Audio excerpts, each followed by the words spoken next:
Growing up, most people assume that childhood pain stays in childhood, that once you're old enough to leave home, get a job, build your own life, the past just loosens its grip. But that's not how the human mind works. And if you were one of those children who grew up without being truly loved, not in the obvious, visible ways people talk about, but in the quiet ways, unseen, emotionally starved, raised in a home where love was either absent or conditional, then you already know something feels different. You've felt it in the way you pull back when someone gets too close, in the way your body tightens when someone raises their voice, in the way you lie awake at night, replaying conversations, searching for the exact moment you said the wrong thing, the moment someone might have decided you were too much or not enough. This isn't about blame. It's not about pointing fingers at your parents or your past. It's about something far more useful: understanding. Because here's what decades of developmental psychology have shown us. When a child grows up without consistent emotional love, the brain doesn't just store that as a painful memory. It adapts. It rewires itself. It builds an entire internal operating system around the absence of love, and then runs that system quietly, invisibly, for the rest of your life, shaping your relationships, your decisions, and the way you see yourself. And the hardest part? Most people never connect the dots. They spend years, sometimes entire lifetimes, trying to fix the symptoms without ever understanding the cause. The anxiety, the emotional numbness, the constant need to earn love, the inability to trust. It starts to feel like, this is just who I am. But it's not. It's what happened to you. And what happened started earlier than most people realize. Not at 15, when rebellion begins. Not at 10, when school pressure kicks in. It starts much earlier, in the first years of life. Sometimes, in the very first months. A baby looks up at their caregiver and waits. Waits to be held, waits to be soothed, waits for a face to light up simply because they exist. And when that response comes, consistently, something incredible happens inside that child's brain. Neural pathways form that say, the world is safe, people can be trusted, I am worthy of love. But when that response doesn't come, when the caregiver is emotionally unavailable, dismissive, unpredictable, or simply overwhelmed by their own pain, those pathways form differently. The brain learns something else. I am alone. Love is unstable. I have to earn my place. Psychology calls this insecure attachment, but that label barely captures what it actually feels like to live with it. It feels like always being on edge, like waiting for something good to disappear, like watching others receive love so easily, while you stand just outside of it, wondering what they have that you don't. And the truth? It's not something they have, it's something they were given. Early, consistently, before they even had the words to ask for it. And here's the part that makes it even harder. The children who needed love the most were often the ones who received it the least.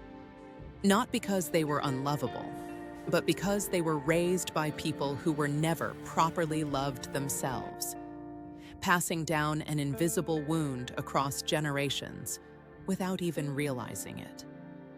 So what does that wound look like in adulthood? This is where it gets personal.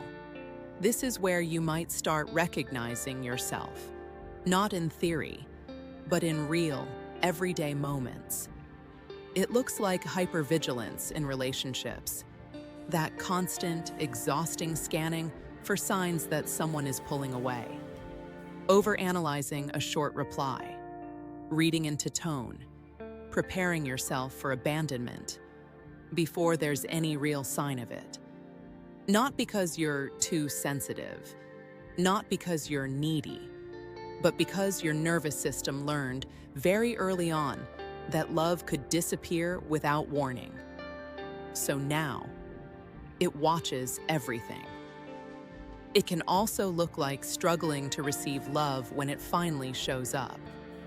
Someone tells you they care about you, and instead of warmth, you feel doubt. Someone treats you with kindness, and part of you immediately starts waiting for the catch. Because somewhere along the way, you learned that love always comes with conditions, that it has a price, that it can be taken away the moment you stop being enough.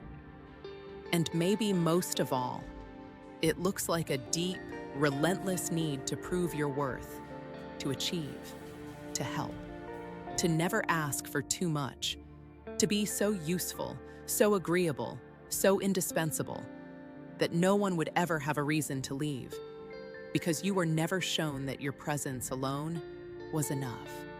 So even now, you're still trying to earn something that should have been given to you freely, before you even knew how to ask for it. But here's the part that matters most.